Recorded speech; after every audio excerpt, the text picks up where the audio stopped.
Bonjour tout le monde et bienvenue dans la forteresse de solitude. Aujourd'hui, nouveau coin du label parce que il y a eu des sorties. Alors non, c'est pas Chine Zero. De toute façon, vous l'avez vu sur la miniature. C'est Une fête sans fin de Martin Robic. Avec, vous l'avez vu, vous l'avez vu, avec marqué une magnifique préface de Mathieu Babelet, qui est du coup en dur, parce que quand j'ai vu parce que le label a une fâcheuse tendance à sortir des formats manga, ce qui n'est pas pour me déplaire, parce que Jaune était très cool et j'attends le tome 2, et notamment il y a Shin Zero qui est sorti là. Du coup, quand j'ai vu les images, je me suis dit, ah putain, c'est du format. Parce que j'ai été très intrigué. Puis en voyant le dessin, je me suis dit, ah peut-être ils l'ont mis en format manga ou quoi. Non, c'est du format classique label, je crois que ça doit être la même taille qu'un Cloud. Mais du coup, c'est Une fête sans fin de Martin Robic. Première BD pour lui qui vient de l'animation. Il y a forcément, comme d'hab, avec chaque sortie du label, on a le podcast First Print pour parler de la BD.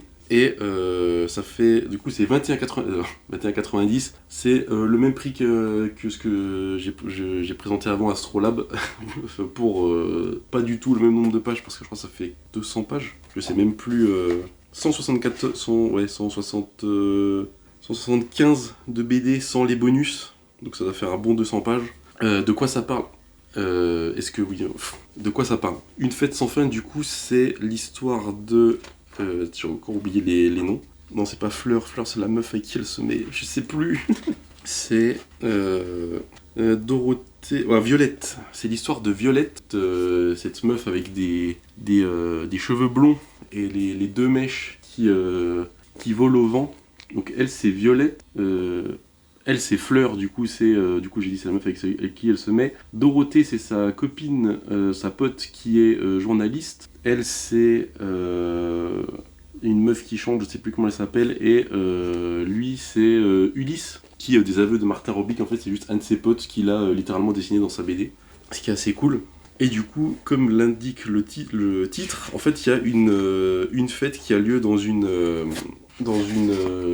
ville, tout simplement, à un festival qui aurait pour réputation de de jamais se finir. Du coup, en fait, Dorothée, qu'on ne va pas suivre, parce qu'on va suivre Violette. Oui, c'est Violette. Oui.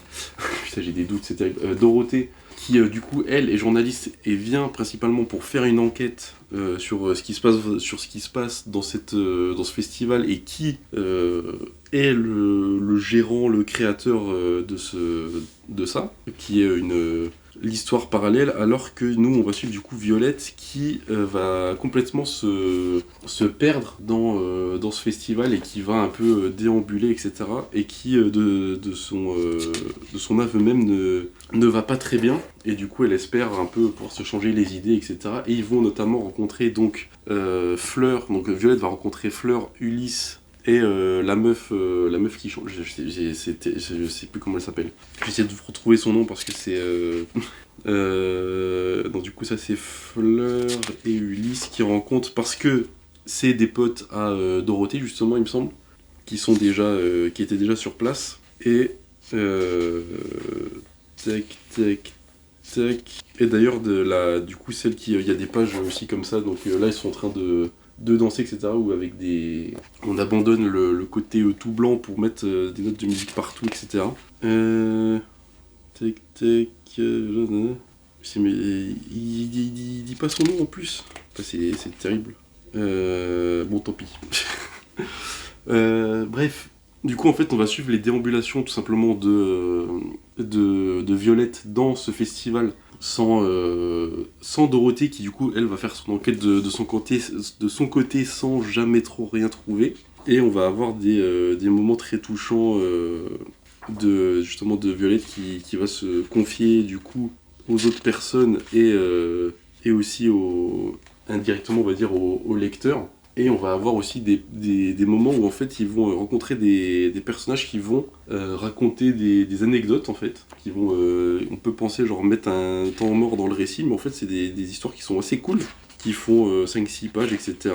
Voire plus. La première elle est un peu plus longue, mais il y a des trucs comme ça qui se passent, c'est assez cool. Et en fait c'est assez c'est assez bizarre d'en parler sans que vous l'ayez lu, parce qu'en fait c'est pas tant l'histoire qui est intéressante, mais toute l'ambiance, tout la mélancolie qui s'en dégage parce que ça parle du coup des fêtes, des rencontres qu'on peut y faire, des émotions qu'on y vit, du passé de Violette, ce qu'elle verbalise, ce qu'elle a pas.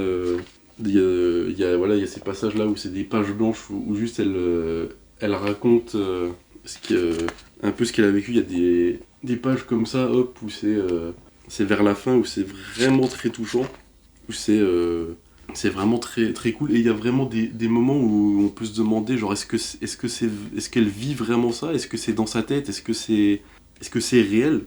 Parce qu'après, il y a le truc elle est quand même avec sa meilleure pote, avec d'autres potes à sa pote Dorothée. Mais c'est vraiment très très cool. Moi, j'ai vraiment beaucoup beaucoup aimé. Je trouve que pour une première BD quand même, pour faire la comparaison du coup entre, je vais faire une comparaison, c'est terrible de faire une comparaison, mais faire la comparaison entre la première BD scénarisée de Léo Chérel et puis celle-là de Martin Robic, alors c'est pas le même nombre de pages, et de toute façon ça c'est un one-shot, et pour Present c'est un tome 1, etc., qui appelle un tome 2. Là je trouve en 200 pages on a tout le propos de l'auteur, du coup de Martin Robic, qui est parfaitement distillé, vraiment il y a que le jus même de ce qu'il voulait raconter qui je trouve est vraiment très très cool.